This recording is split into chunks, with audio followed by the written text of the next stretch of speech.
अस्सलाम वालेकुम स्टूडेंट्स, मैं हूं फरहान यूसुफ और आप तमाम स्टूडेंट्स को वेलकम करता हूं आज के लेक्चर में। और उम्मीद करता हूं कि आप तमाम स्टूडेंट्स खैर आफियत से होंगे और अपनी अपनी जो जिंदगी है, अपनी लाइफ है, ठीक है, उसको फुल तरीके से एंजॉय कर रहे होंगे। कल हमारा जो है एक इंट्रोडक्टरी लेक्चर था जो कि मैंने आप लोगों को डिलीवर किया। कल हमने जस्ट डिस्कस किया था किस चीज़ को, भाई हमने देखा था कि बोर्ड पेपर क्या पैटर्न क्या है, ठीक है, क्या स्कीम हम इस्तेमाल करेंगे, इस तरीके से जो है हम बेस्ट वे में पढ़ सकते हैं, इसी टॉपिक को क्लियर कर सकते हैं, ठीक है। उस बारे में मैंने आप लोगों को ब्रीफ किया था और बताया था किस तरीके से आप लोगों ने पढ़ना है। अगर आप लोग फॉलो करेंगे तो उसको फॉलो करने के बाद आप बेस्ट वे में अपनी आउटपुट दे पाएंगे। अगर पढ़ते हैं, आपको याद करते हैं, सो ये होगा कि आप लोगों को टॉपिक भी क्लियर होगा, कॉन्सेप्ट भी क्लियर होगा, इवन के आप लोग सेल्फ राइटिंग भी कर सकेंगे। आप लोग सेल्फ राइटिंग भी करना जानते होंगे। सेल्फ राइटिंग का मतलब सिंपली तौर पे क्या होता है कि किसी एक टॉपिक को अपने लफ्जों में, ठीक है, बयान करना, राइट करना, लिखना, ठीक है, इसको हम सेल्फ राइटिंग का नाम देते हैं, ठीक है। सो आज हमने पढ़ना क्या है, आज हम क्या जो है डिस्क्राइब करने जा रहे हैं। साउंड इशू आ रहा है भाई, साउंड इशू क्लियर है या नहीं है, आवाज का इशू है, देखिए जरा। वैसे होना नहीं चाहिए क्योंकि यहां पर हमारे एंड पर बिल्कुल ठीक है, आप लोग अपने एंड पर बताएं। ऑन है, सब कुछ ठीक है, क्लियर है। चलें भी, बहुत शुक्रिया मुश्तबा। अच्छा, हमने जो है बेसिक तौर पे आज से स्टार्ट करना है चैप्टर नंबर 7। मैंने कल आप लोगों को लॉजिक बता दी थी कि हम organic chemistry specially chapter number 7 से ही क्यों स्टार्ट करेंगे। रीजन ये थी कि हम जो है बेसिक तौर पे एम्फसाइज करेंगे, फोकस करेंगे हमारा जो मोस्ट इंपॉर्टेंट पार्ट है केमिस्ट्री का, यानी पार्ट 2 केमिस्ट्री का, ठीक है, वो हमारे पास है ऑर्गेनिक केमिस्ट्री चैप्टर 7 से लेकर 14। अब बताया था कि ऑलमोस्ट 65 मार्क्स आप लोगों के आउट ऑफ 85 मैं बता रहा हूं आपको, ठीक है, ये सिर्फ ऑर्गेनिक केमिस्ट्री में से आते हैं। तो अगर आप इसको जरा ग्रैब कर लेते हैं, अच्छे तरीके से समझ लेते हैं, पढ़ लेते हैं, तो आपको बहुत बेनिफिट मिलेगा इसका, ठीक है। अच्छा,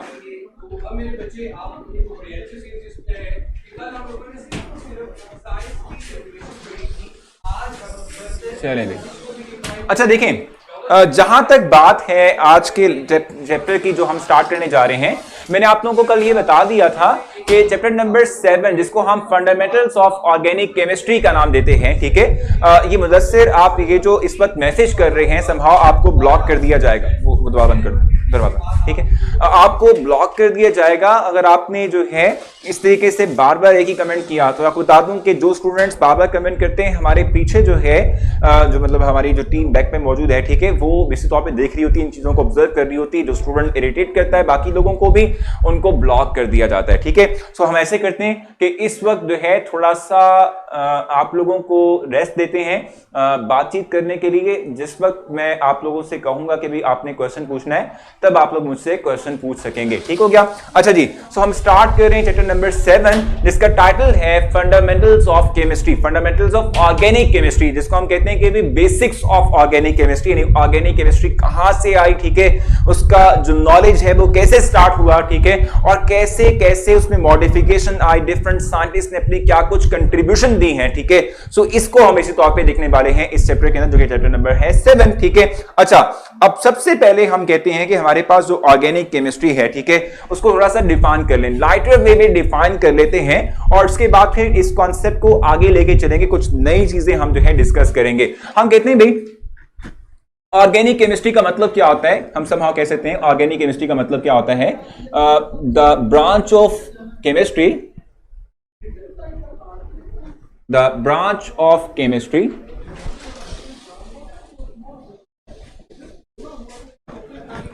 द ब्रांच ऑफ केमिस्ट्री ठीक है, दैट डील्स विद द, या हम कह सकते हैं in which we study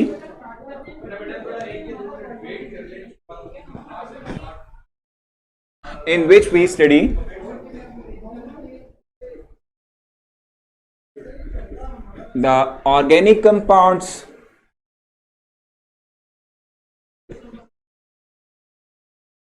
organic compounds, ठीक है। यानी हम कहते हैं कि ये वो ब्रांच ऑफ केमिस्ट्री है जिसमें कि हम ऑर्गेनिक कंपाउंड्स को स्टडी करते हैं। अब ऑर्गेनिक कंपाउंड के स्टडी करने का मतलब क्या होता है कि इसी ब्रांच ऑफ केमिस्ट्री में हम इन कंपाउंड्स की प्रिपरेशन भी पढ़ेंगे और इन्हीं कंपाउंड्स के हम जो है जो प्रॉपर्टीज हैं, फिजिकल हो, केमिकल हो, ठीक है, वो भी डिस्क्राइब करेंगे। इसके साथ साथ इसी ब्रांच ऑफ केमिस्ट्री के अंदर हम इन ऑर्गेनिक कंपाउंड्स की एप्लीकेशंस भी देखेंगे कि हमारी नेचर में, यानी हम अपने डेली लाइफ में इनऑर्गेनिक कंपाउंड्स को कहां पर किस किस तरह से इस्तेमाल करते हैं, ठीक है। अब देखो, जब शुरू में हम बात करते हैं कि अर्ली केमिस्ट्री की बात करते हैं, जो हम कहते हैं बहुत बेसिक हमारा एक कहते हैं कि अर्ली एक स्टेज थी जब केमिस्ट्री का नॉलेज इतना वास्ट नहीं हुआ था, इतना हम कहते हैं बढ़ा नहीं था, फला फूला नहीं था। उस वक्त ये कहा जाता था कि ये जो हमारे पास ऑर्गेनिक कंपाउंड जिनकी हम इस वक्त बात कर रहे हैं, ठीक है, ये सिर्फ और सिर्फ लिविंग ऑर्गेनिज्म से ही गेट कर सकते हैं हम इनको, ठीक है। लिविंग ऑर्गेनिज्म से ही हमारा जो मेन सोर्स है, ठीक है, ये जो ऑर्गेनिक कंपाउंड्स का, वो लिविंग ऑर्गेनिजम्स हैं, ठीक है। Source of organic compound, source हम क्या कह सकते हैं, वो लिविंग ऑर्गेनिजम्स होगा। हम ऐसा कहते हैं कि ऑर्गेनिक कंपाउंड्स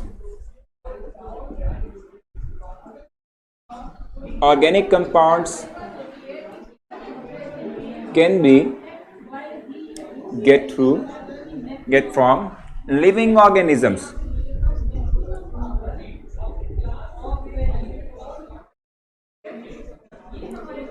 ठीक है। यानी कि जब हमारे पास इतना ज्यादा ये जो केमिस्ट्री का नॉलेज है वो इनहांस नहीं हुआ था, ठीक है, ये बहुत अर्ली स्टेजेस की बातें हैं, ठीक है। उस वक्त कहा गया कि जितने भी हमारे पास ऑर्गेनिक कंपाउंड्स हैं, दे आर जस्ट एक्सट्रैक्टेड, ठीक है, they are just get it from the living organism से ही हम इनको हासिल कर सकते हैं। And why we say that, ठीक है, हम ऐसा क्यों कहते हैं, रीजन क्या है इस पर्सपेक्टिव या आप कह सकते हैं सम पॉइंट ऑफ व्यू के बिहाइंड, ठीक है। रीजन क्या है, रीजन है अ वाइटल फोर्स, ठीक है, अ वाइटल फोर्स। मैं आपको उस तक ले जा रहा हूं क्योंकि मेन हमारा टॉपिक जो है वाइटल फोर्स, उसकी रिजेक्शन ही है बेसिक टॉपिक, ठीक है। तो हम कहते हैं कि जो ऑर्गेनिक कंपाउंड्स हैं, ठीक है, वो सिर्फ और सिर्फ शुरू में कहा जाता था कि लिविंग ऑर्गेनिज्म से ही हम उसको गेट कर सकते हैं, इसको हम हासिल कर सकते हैं। और क्यों हम सिर्फ लिविंग ऑर्गेनिज्म से ही इनको हासिल कर सकते हैं, why we just claim that we get organic compounds from the living organism, ठीक है, because we need a vital force, the compounds need a vital force for their manufacturing, for their preparation, ठीक है। इनके prepare करने के लिए, इनके manufacture करने के लिए एक वाइटल फोर्स दरकार होती है, जो कि हम कहते हैं सिर्फ लिविंग ऑर्गेनिज्म के अंदर ही मौजूद होती है, ठीक है। सो यहां पर एक इंपॉर्टेंट पॉइंट आता है, वो हमारे पास है वाइटल फोर्स थ्योरी, ठीक है। ब्राजीलियन साइंटिस्ट हैं जिन्होंने ये वाइटल फोर्स थ्योरी प्रपोज की थी। मैं उससे मुताबिक बात करूंगा। मैं चाहूंगा कि मैं इस पॉइंट को रेज करूं और इससे आगे चल सकूं। मैं पहले आप लोगों के क्वेश्चन लूंगा इससे हवाले से, ठीक है, और फिर हम चलेंगे towards the vital force theory. अगर आपने मुझसे यहां तक कुछ पूछना हो, आप मुझसे पहले क्वेश्चन कर लें और उसके बाद फिर हम जो है इससे आगे मूव कर सकें। सो क्वेश्चन पूछना है आप लोगों ने, जल्दी से मुझे बता दें जी। कुछ पूछना है आपने यहां तक मुझसे? अगर आपने मुझसे कुछ पूछना हो तो पूछ लें, अगर क्लियर लिख दीजिएगा अगर आपने कुछ ना पूछना हो, क्योंकि अभी मैंने सिर्फ ऑर्गेनिक केमिस्ट्री को डिफाइन किया था और जस्ट ये चीज डिस्क्राइब की थी। टेस्ट किस चीज का है सर? हानिया, जो चीज हम आज डिस्क्राइब करेंगे, जो चीज हम आज पढ़ लेंगे, ठीक है, इस की जो है हम कहते हैं कि हमारे पास टेस्ट होगा आज, ठीक है। इसी ही तमाम के तमाम जो पॉइंट्स करेंगे इससे रिलेटेड ही जो है आप लोगों का टेस्ट होगा। सो कोई क्वेश्चन आप लोगों को यहां तक हो, कोई पॉइंट आपको अभी समझ नहीं आया तो आप मुझसे बता दें, क्योंकि अभी तक हमने पढ़ा कुछ भी नहीं है, खास कुछ भी नहीं पढ़ा। सर फैन ऑफ कर दें, चलिए भी फैन ऑफ कर देते हैं आप लोगों के लिए, ताकि आप लोग जो है बासानी मेरी बात सुन सकें। सर ऑर्गेनिक कंपाउंड्स में क्या शामिल हैं? ऑर्गेनिक कंपाउंड्स में आगे चल के देखेंगे कि हाइड्रोकार्बन्स एंड देयर डेरिवेटिव। अभी मैं इसको कंफ्यूज नहीं करूंगा, क्योंकि अगर मैंने इसको भी कंफ्यूज कर दिया तो फिर आप लोग जो है देखेंगे भी, कहेंगे ऑर्गेनिक कंपाउंड्स फिर हाइड्रोकार्बन्स क्या होते हैं, ये तमाम चीजें देखेंगे। सो ऑर्गेनिक कंपाउंड्स में अल्केन भी आते हैं, अल्केन, अल्कीन, अल्काइन सब कुछ शामिल होता है, ठीक है जी। सेकंड पॉइंट समझ नहीं आया लिशबा, भी हमने वो डिफाइन करना है sir. Organic compounds also called as hydrocarbon, exactly भी मैंने इसको शामिल नहीं किया अभी, ठीक है जी। सो मैं एक चीज आपको बता दूं, वाइटल फोर्स थ्योरी मैंने बतानी है अभी, ठीक है। मैंने आपसे कहा कि ऑर्गेनिक कंपाउंड्स जो हैं, ठीक है, इनका जो मेन सोर्स है, ठीक है, वो बेसिक तौर पे लिविंग ऑर्गेनिजम्स हैं। शुरू में कहा जाता था, अर्ली स्टेजेस पे कहा जाता था कि जो ऑर्गेनिक कंपाउंड्स हैं उनका मेन सोर्स सिर्फ और सिर्फ लिविंग ऑर्गेनिजम्स हैं, ठीक है।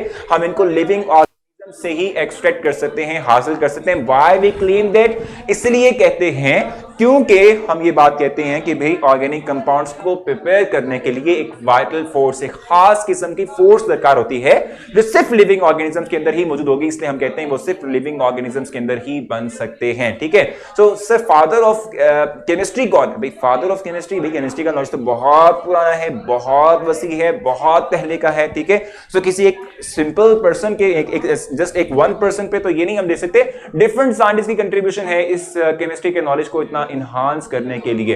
सो अब इस वक्त जो है आप लोगों को थोड़ा सा रेस्ट देंगे और उसके बाद मैं आगे लेके चलता हूं, वाइटल फोर्स थ्योरी को डिफाइन करेंगे और इससे मतलब हम बात करते हैं कि वाइटल फोर्स थ्योरी होती क्या है, किसने प्रपोज की, और उसके बाद हम इससे मतलब डिस्कस करते हैं फर्दर। सो ये जो थ्योरी हमारे पास है वाइटल फोर्स थ्योरी, ठीक है, इसमें देखते हैं सबसे पहले तो साइंटिस्ट जिन्होंने ये अपनी कंट्रीब्यूशन दी थी वाइटल फोर्स थ्योरी की हम इस वक्त बात कर रहे हैं।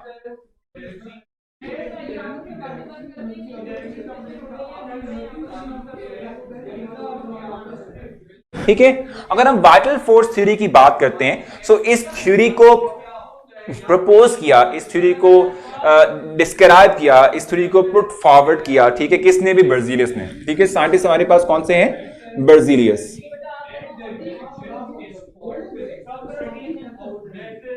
ठीक है, बर्जीलियस साइंटिस्ट हैं जिन्होंने क्या किया था भाई? वाइटल फोर्स थ्योरी पेश की थी, वाइटल फोर्स थ्योरी को प्रपोज किया था। और ये थ्योरी है क्या, हम डिफाइन करते हैं, फिर इसको हम जरा डिटेल में लेके जाएंगे, पढ़ेंगे, डिस्क्राइब करेंगे। ठीक है, अकॉर्डिंग टू दिस थ्योरी,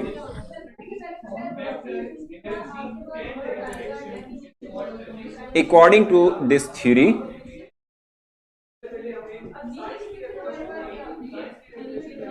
ठीक है, according to this theory, ठीक है, we say that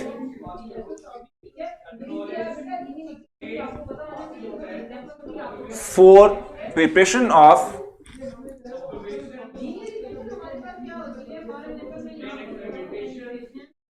organic compounds,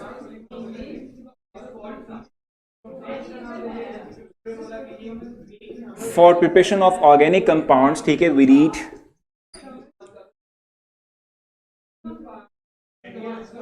a vital force,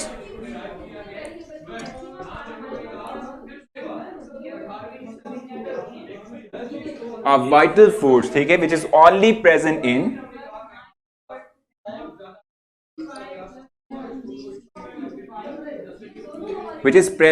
only living organisms।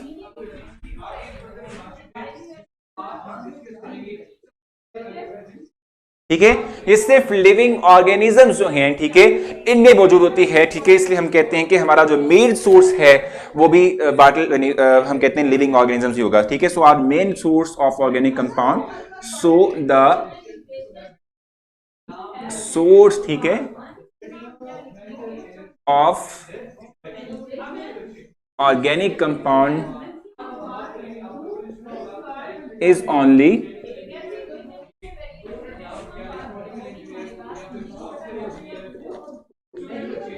Living organisms.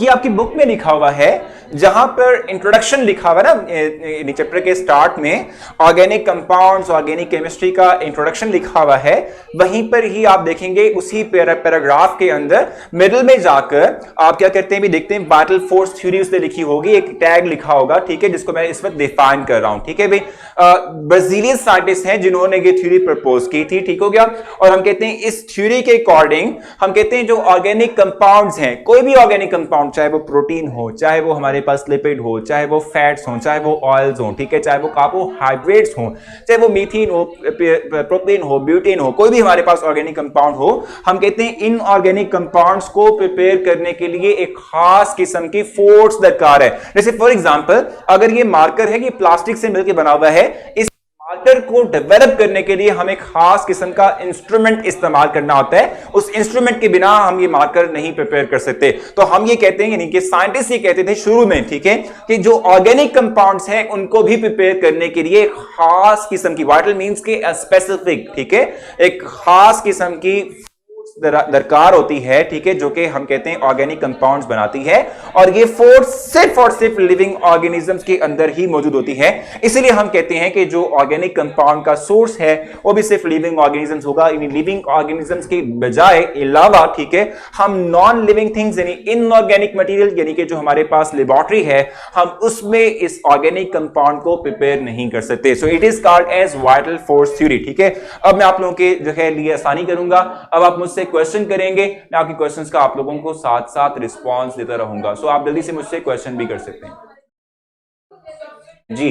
तो कोई कंफ्यूजन है तो शेयर कर लें। फातिमा, आपने क्वेश्चन पूछना है, क्या बात आपको डिफिकल्ट लग रही है, ताकि मैं आपको बता सकूं। फातिमा, आप ये भी बताएं कि किस बुक से आप पढ़ रही है, क्योंकि आपका अगर मीडियम चेंज है, फेडरल वगैरह है, तो उसमें थोड़ा बहुत चेंज हो सकता है, आगे भी जो टॉपिक हो सकता है। मुझे बताएं, यहां तक कुछ मसला है? कौन कौन से भी लिविंग ऑर्गेनिज्म, सारे, ठीक है, सारे की हम बात करें, नॉट स्पेसिफाइड, सारे, ठीक है। सर, हाइड्रोकार्बन कैसे निकल सकते हैं लिविंग ऑर्गेनिज्म में से? Alishba, hydrocarbon are compound which contain hydrogen and carbon, so carbohydrate are also called as hydrocarbons. Carbohydrates यानी जो ग्लूकोज है, ठीक है, फ्रुक्टोज है, ये तमाम हाइड्रोकार्बन्स में ही कंसीडर होते हैं, ठीक है। कोई और बात आपने पूछनी हो जल्दी से आप पूछें।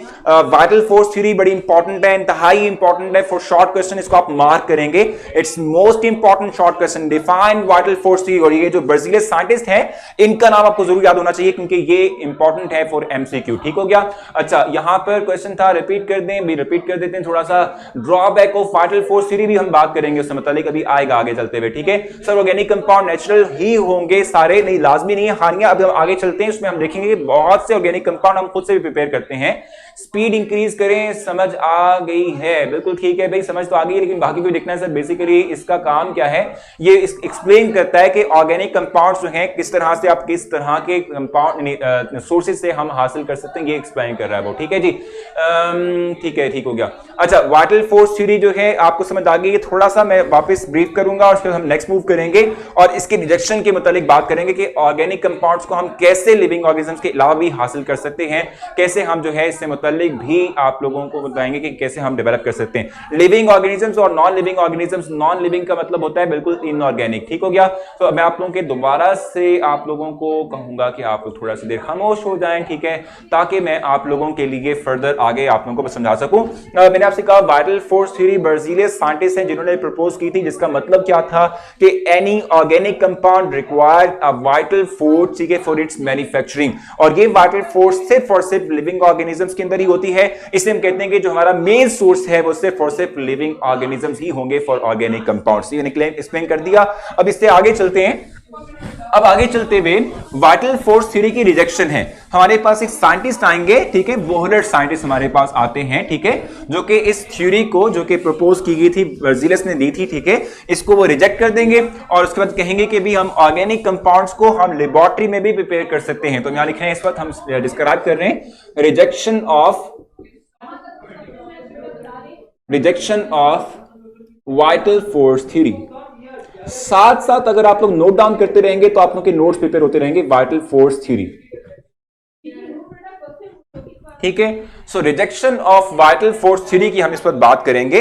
अब आता है आगे चलते हुए, हम कहते हैं कि भी हमारे पास अराउंड ये एरा है 1828 का, ठीक है, 1828 की हम बात करते हैं। सो 1828 के अंदर फ्रेडरिक वोहलर साइंटिस्ट हैं, ठीक है, जिन्होंने क्या किया भाई, एक ऑर्गेनिक कंपाउंड लेबोरेटरी में प्रिपेयर कर दिया, ठीक है। अब वो ऑर्गेनिक कंपाउंड किस तरीके से उन्होंने प्रिपेयर किया, ठीक है, सो ये चीज हमने बेसिक तौर पे देखनी है। इससे मुतालिक मैं आप लोगों को इस पर डिस्क्राइब करूंगा, ठीक है जी। फ्रेडरिक वोहलर हमारे पास साइंटिस्ट हैं इन 1828।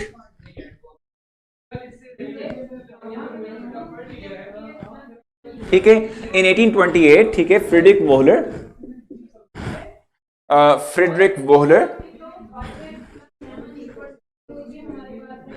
हमारे पास फ्रेडरिक वोहलर साइंटिस्ट हैं जिन्होंने ये काम किया। Rejected the vital force theory, ठीक है,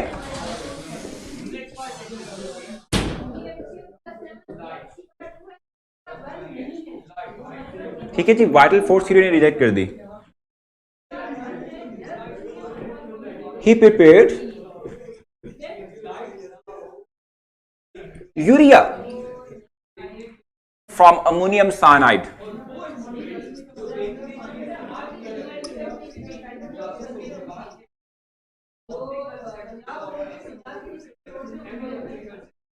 यानी कि अमोनियम साइनाइड कंपाउंड जो है, ठीक है, इनसे इसने क्या किया भाई, इसने यूरिया को प्रिपेयर किया। ये कोई हम कह सकते हैं कि भाई इनका हम कहते हैं कि फ्रेडरिक वोहलर जो है, ठीक है, उन्होंने इंटेंशनली तौर पे खुद से जो है ये कंपाउंड प्रिपेयर नहीं किया। ये समहाउ एक एक्सीडेंटल वर्क था। एक्सीडेंटल वर्क का मतलब क्या था कि भाई फ्रेडरिक वोहलर कर क्या रहे थे, अमोनियम साइनाइड कंपाउंड जो है, ठीक है, उसकी कुछ फिजिकल पैरामीटर्स का मतलब क्या होता है कि उसके कुछ मेल्टिंग पॉइंट, ठीक है, उसके बॉइलिंग पॉइंट, ठीक है, इससे मुतल्लिक जो है जानना चाहते थे कि भाई इस कंपाउंड का मेल्टिंग पॉइंट क्या है, इसका ऑर्गेनिक कंपाउंड क्या है, डिफरेंट टेंपरेचर्स पे इसकी फिजिकल अपीयरेंस क्या होती है, इससे मुतल्लिक वो जानना चाहते थे डिफरेंट टेंपरेचर्स के ऊपर। लेकिन उन्होंने देखा कि जैसे ही उन्होंने क्या किया भाई, इस जो हमारे पास अमोनियम साइनाइड कंपाउंड था, यानी कि NH4OCN, ठीक है, ये हमारे पास कंपाउंड था, जैसे ही इसको हीट किया, ठीक है, टेंपरेचर प्रोवाइड किया, तो ये जो कंपाउंड था इसने अपने आप को चेंज कर लिया, इसने अपने आप को मॉडिफाई कर लिया, ठीक है,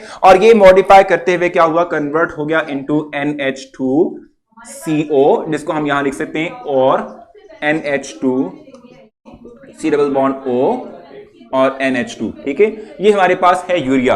अब इसे पता कैसे चला कि भाई जो मेरे पास कंपाउंड बना है, जो मेरे पास फाइनल प्रोडक्ट आया है वो यूरिया ही है, वो एक ऑर्गेनिक कंपाउंड ही है, कि कैसे पता चला भाई, ठीक है, इसने देखा कि जब ये अमोनियम साइनाइड कंपाउंड को हीट करता है, सो अमोनियम साइनाइड कंपाउंड को हीट करते हुए जब उसने एक फाइनल प्रोडक्ट देख लिया, निकाल लिया, ठीक है, यानी कि उसको एक चीज नहीं मिली, ठीक है, सो उसने उसकी कुछ प्रॉपर्टीज देखी, और वो जो नया बनने वाला कंपाउंड था उसकी प्रॉपर्टीज मैच करती थी, वो प्रॉपर्टीज किसके साथ भी, यूरिया के साथ, जो हम पहले हासिल किया करते थे फ्रॉम द लिविंग थिंग्स, उनके यूरिन से हम हासिल करते थे यूरिया, ठीक है, सो उसके साथ इसके प्रॉपर्टीज को कंपेयर किया तो उससे पता चला कि एक्चुअली तौर पे, एक्सीडेंटली तौर पे जो उसने कंपाउंड प्रिपेयर किया है वो एक्चुअल वे के अंदर एक ऑर्गेनिक कंपाउंड ही है और वो यूरिया ही है। सो इस तरीके से उसने एक्सीडेंटली तौर पे एक कंपाउंड, ऑर्गेनिक कंपाउंड प्रिपेयर किया जिसको वो यूरिया का नाम देता है, और ये वो काम था कि जिसके बाद वाइटल फोर्स थ्योरी रिजेक्ट हो गई और मिलियंस ऑफ ऑर्गेनिक कंपाउंड इस वक्त आपके इस वक्त जो है पास मौजूद है। और समहाउ हम कहते हैं कि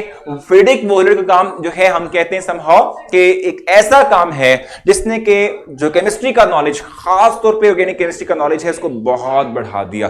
पहले वक्त में होता था कि भाई हम जो मेडिसिन है, ठीक है, इसको हम हासिल किया करते थे फ्रॉम द प्लांट्स। अब जब फ्रेडरिक वोहलर ने कह दिया कि भाई हम इन ऑर्गेनिक कंपाउंड्स को लेबोरेटरी में प्रिपेयर कर सकते हैं, तो इसके बाद हमने वही कंपाउंड जो कि हम लिविंग थिंग्स यानी कि प्लांट्स से हासिल करते थे फॉर अ स्पेसिफिक डिजीज, उसी को ही हमने रेप्लिका के फॉर्म के अंदर लेबोरेटरी में प्रिपेयर करना शुरू कर दिया और वो इंडस्ट्री तौर पे बनना शुरू होगी, मेडिसिन इंडस्ट्री तौर पे बनना शुरू हो गई। अब मैं आपकी क्वेश्चंस दूंगा, आप लोगों से पूछता हूं कि आपने कुछ पूछना हो तो आप बता दें, नहीं तो फिर हम आगे चलेंगे। जी, सो कोई क्वेश्चन आपका हो तो आप मुझसे पूछ लें, शाबाश, जल्दी से। फातिमा, हम चैप्टर नंबर 7 पर इस वक्त हैं। मैंने आपको बताया था कि हम ऑर्गेनिक केमिस्ट्री पहले करेंगे और ये एक हम कहते हैं समहाउ एक कन्वेंशनल मेथड है जिसमें कि हम ऑर्गेनिक केमिस्ट्री पहले करते हैं। रीजन क्या है कि वो मोस्ट इंपॉर्टेंट है, ज्यादातर जो आपका पेपर का पोर्शन है वो ऑर्गेनिक केमिस्ट्री में से आता है। जी, कोई और क्वेश्चन आपका हो तो आप पूछ लें जल्दी से, शाबाश। Move on. ये कौन सा चैप्टर है? अभी चैप्टर नंबर 7 है ऑर्गेनिक केमिस्ट्री। शुरू क्यों किया? क्योंकि ऑर्गेनिक केमिस्ट्री मोस्ट इंपॉर्टेंट है। 65 मार्क्स आपके 85 में से ऑर्गेनिक केमिस्ट्री में से आते हैं। क्लियर हो चुका है आप लोगों को? कोई कंफ्यूजन, कोई मसला, कोई problem? Preparation of urea Arshad कह रहे हैं भी रिपीट कर दें तो मैं आपको बता दूं कि भाई फ्रेडरिक वोहलर साइंटिस्ट हैं, ठीक है, जिन्होंने अमोनियम साइनाइड कंपाउंड का इस्तेमाल किया। वो चाहते थे कि वो डिफरेंट टेंपरेचर्स के ऊपर इस अमोनियम साइनाइड कंपाउंड, ये ऑर्गेनिक कंपाउंड नहीं है, ठीक है, अमोनियम साइनाइड ऑर्गेनिक कंपाउंड नहीं है, अमोनियम साइनाइड से बनने वाला कंपाउंड यूरिया ऑर्गेनिक कंपाउंड है, ये इनऑर्गेनिक कंपाउंड है, ठीक है। इसको उन्होंने हीट किया, इसको हीट करते देखना चाहते थे वो कि इसकी जो है डिफरेंट टेंपरेचर्स पे इसकी अपीयरेंस क्या है, ये किस तरीके से बिहेव करता है डिफरेंट टेंपरेचर्स, ठीक हो गया। सो जब इसने हीट किया तो इस कंपाउंड में लगे हुए डिफरेंट जो हमारे पास ग्रुप्स हैं उन्होंने अपने आप को रीअरेंज किया और रीअरेंज करते हुए हमारे पास एक फाइनल प्रोडक्ट बना। मैंने कहा कि ये किस तरीके से कंफर्म हुआ कि ये कंपाउंड ऑर्गेनिक ही है, क्योंकि इसकी प्रॉपर्टीज हम कहते हैं रिलेट करती है with the properties of organic compound and urea, ठीक है जी। कोई और क्वेश्चन आप लोगों का हो?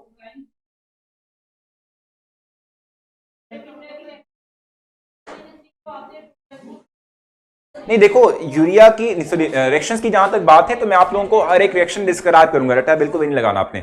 हमने हर चीज जो है डिस्क्राइब करनी है, समझनी है, ठीक है। जहां तक इसकी बात है, ठीक है, जहां तक इसकी बात है, जरा मैं थोड़ा सा इसको डिस्क्लोज कर देता हूं। NH4 C double bond O और CN, ठीक है, ये बेसिक तौर पे इसका स्ट्रक्चर है, ठीक हो गया। अब इसमें हम कहते हैं समहाउ टेम्परेचर देने से इसमें रीअरेंजमेंट हुई है, ठीक है। इसमें क्या हुआ है, हमारे पास भी रीअरेंजमेंट हुई है, ठीक है। और रीअरेंजमेंट के थ्रू हमारे पास फाइनल प्रोडक्ट हमने कहा कि भी गेट किया। ये थोड़ा सा आपने देख लेना है, यहां पर मैंने इसका स्ट्रक्चर थोड़ा सा डिफरेंट वे में बना दिया है।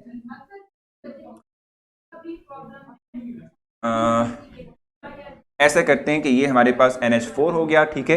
उसके बाद फिर हमारे पास लगा हुआ है यहाँ पे ऑक्सीजन है, ये CN है, ठीक है। इसको थोड़ा सा देख लेते हैं ये किस तरीके से है कि ये कंपाउंड कार्बन, ठीक है, डबल बॉन्ड ऑक्सीजन, ठीक हो गया। और उसके बाद एक तरफ हमारे पास NH4 लगा हुआ है, ठीक है, और दूसरी तरफ हमारे पास है नाइट्रोजन, और नाइट्रोजन के साथ हमारे पास हाइड्रोजन आ जाएंगे। लेकिन जब हम हीट करते हैं तो ये साइनाइड कंपाउंड है, ये CN ग्रुप है, ये हमारे पास क्या है, CN ग्रुप है, ठीक है। और इस CN ग्रुप के अंदर हाइड्रोजन की एडिशन होती है ताकि इसे हम कन्वर्ट करें NH2 के अंदर, तो यहां पर हमारे पास हाइड्रोजन ऐड होंगे, ठीक है। मैं आप लोगों को जो भी रिएक्शन समझाऊंगा उसका कंप्लीट मैकेनिज्म डिस्क्राइब करूंगा, जिसमें कि आप लोगों को क्लियरिफाई हो जाएगा कि कोई एक रिएक्शन किस तरीके से होता है। आप लोग रटने की ऐसी जरूरत नहीं है, ठीक है। ये तो एक इनऑर्गेनिक टाइप ऑफ फ्रिक्शन है जिसमें कि हमारे पास इनिशियल कंपाउंड एक inorganic compound, it's not an organic compound, इसलिए इसका स्ट्रक्चर जो है वो एक्चुअल में बनता नहीं इस तरीके से कि NH4 सेपरेट है, ठीक है, ये पॉजिटिव होता है और इसके साथ लगा हुआ है OCN नेगेटिव। यहां पर इलेक्ट्रोस्टैटिक फोर्सेस हैं जो कि इसको होल्ड कर रही हैं। अब इसको हम हीट करें, ये ट्रांसफॉर्म हो रहा है इनटू दिस वन, ठीक है। ये देसी तौर पे ये एनाइन पार्ट है, ये केटानिक पार्ट है, इनमें इलेक्ट्रोस्टैटिक फोर्सेस हैं जिनको हम टेम्परेचर प्रोवाइड करते हैं तो ये कन्वर्ट होता है इसके अंदर, ठीक है। सर जमाने में कैसे पता चलता है कि तमाम कंपाउंड फार्मूला क्या है? क्या है कि भी किसका जमाना में, फैजान कौन सा जमाना?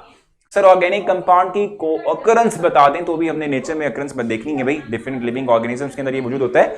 और इसके साथ साथ हम कहते हैं कि हमारे पास जो है लिविंग ऑर्गेनिज्म के साथ साथ बहुत से सर केमिस्ट्री में ज्यादा रिएक्शंस आते हैं लेकिन समझना आसान होता है, इतना मुश्किल नहीं होता। इक्वेशन की जहां तक बात है, ये इनऑर्गेनिक कंपाउंड है। मैं आपको बता दूं कि ये पॉजिटिव और ये नेगेटिव हमारे पास है, ये एनानिक और केटानिक के दरमियान इलेक्ट्रोस्टैटिक फोर्सेज है जिनको बाइंड रखी हुई है, टेम्परेचर प्रोवाइड करने से ये डिकम्पोज होता है। ये बेसिक तौर पे ओरिजिनल कंपाउंड है। समहाउ हम कहते हैं कि इसके अंदर जो है डिकम्पोजिशन होती है और अपने आप को इस फॉर्म में कन्वर्ट करता है, ठीक है। जहां तक ऑर्गेनिक कंपाउंड की बात है, रिएक्शन के ने आपको बताया हसन के, ये एक इनऑर्गेनिक कंपाउंड है जो कि इसी फॉर्म के अंदर, यानी इसी स्ट्रक्चरल फॉर्म के अंदर, मैं इसको थोड़ा सा ड्रॉ कर लेता हूं। C ट्रिपल बॉन्ड N है, इस तरफ ऑक्सीजन विद नेगेटिव चार्ज है, ठीक है, और साथ में जुड़ा हुआ है NH4 जो कि पॉजिटिव चार्ज कंटेन कर रहा है। सो इन दो के दरमियान इलेक्ट्रोस्टैटिक फोर्सेस हैं। एक को आप टेम्परेचर देते हो, टेम्परेचर प्रोवाइड करने से क्या होता है, डिकम्पोजिशन का अमल होता है और ये फिर अपने आप को उस फॉर्म में कन्वर्ट करते हैं, ठीक है भाई। अच्छा, उस जमाने में सर पुराना जमाना जो था, ठीक है, फिर मैं आपको बता दूं कि भाई किसी एक ऑर्गेनिक कंपाउंड के जहां तक स्ट्रक्चर की बात है, ठीक है, सो हमारे पास डिफरेंट किस्म के इंस्ट्रूमेंट्स मौजूद हैं, इक्विपमेंट्स मौजूद हैं जिनसे हम ऑर्गेनिक कंपाउंड्स के स्ट्रक्चर के बारे में पता चला सकते हैं, डिस्क्राइब कर सकते हैं, ठीक है भाई। सर कुछ इनऑर्गेनिक कंपाउंड्स ऑर्गेनिक कंपाउंड में केमिकल रिएक्शंस के थ्रू चेंज कर सकते हैं। अभी देखा आपने, ये इनऑर्गेनिक कंपाउंड था, उसको हमने ऑर्गेनिक कंपाउंड में चेंज किया।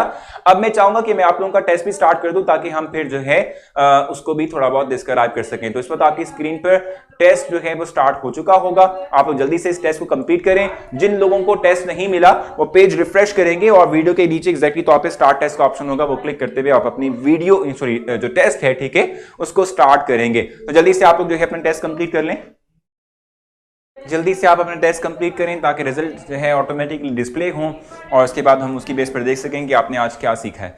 और मैं आपको बता दूं कि किसी भी तरह का कोई प्रॉब्लम आपको आता है, ठीक है, किसी भी टीचर को लेके, किसी भी टीचर की मेथोडोलॉजी को लेके, टेस्ट को लेके, सो डायरेक्टली आप मुझसे कांटेक्ट कर सकते हैं। मैं ज़रूर जो है ये तमाम इश्यूज इंशाल्लाह रिजॉल्व करवाऊंगा। आप लोग मुझसे कांटेक्ट कर सकते हैं किसी भी जो है क्यूरी को लेते हुए, ठीक है। आपने डायरेक्टली मुझसे कांटेक्ट करना है, मैं आप लोगों के तमाम क्वेश्चंस का आपको ज़रूर आंसर दूंगा, ठीक है। जो भी क्वालिटी के हवाले से इशू आता है वो आपने मुझे बताना है।